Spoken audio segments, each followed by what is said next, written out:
ভয় করো, রব হিসাবে আমাকে ভয় করো, আমার ভয় অন্তরে জায়গা করে দাও। ওয়াকুনু মা'আস সাদিকিন, আর সত্যবাদীদের সঙ্গী হয়ে যাও।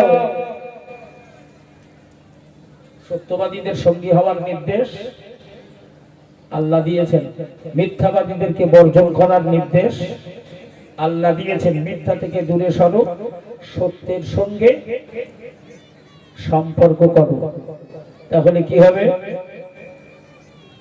বিনিময়ে পুরস্কার হিসাবে আমার জান্নাত পাবে। যারা সত্যবাদী তাদের সঙ্গী হয়ে যাও, যারা সত্যবাদী তাদের সোহবাতে পৌঁছে যাও, যারা সত্যবাদী তাদের পাশে গিয়ে দাঁড়াও। ও জওয়ান যুবকেরা, ছোট্ট একটা হাদিস না শোনাবে নয় রে শোনা। আজ আমাদের সমাজ একেবারেই চুরমার করে দেওয়ার জন্য সমাজে বিচ্ছিন্নতাবাদীর প্রকাশ হয়েছে, প্রবেশ ঘটেছে। এই সমাজকে আমাদের কাছে একেবারেই সমাজটাকে খান খান করে দেওয়া, ইমানটাকে লুণ্ঠন করা, আমাদের ইমানের উপরে আঘাত হানার জন্য রীতিমতো আমাদের সমাজে কিছু বর্বর, কিছু বদমায়েশ, তারা আমাদের সমাজটাকে তছনছ করে দিতে চায়।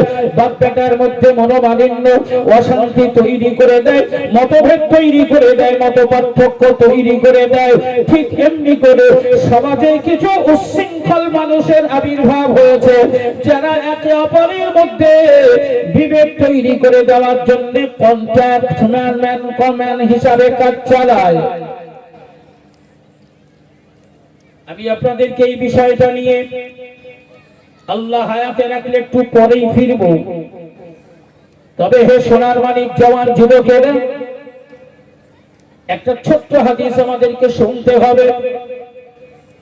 বর্তমানে সোশ্যাল মিডিয়ার যুগ, কি দেখছো তো, গোটা পৃথিবী ঘরে বসে আজকের এই মেরিগঞ্জের জলসার ব্যাপারে যদি কারোর মনে আগ্রহ তৈরি হয়, তাহলে সে ঘরে বসে এই পরিবেশটা শুনতেও পাবে, দেখতেও পাবে। সে ব্যবস্থা হয়েছে না হয়নি?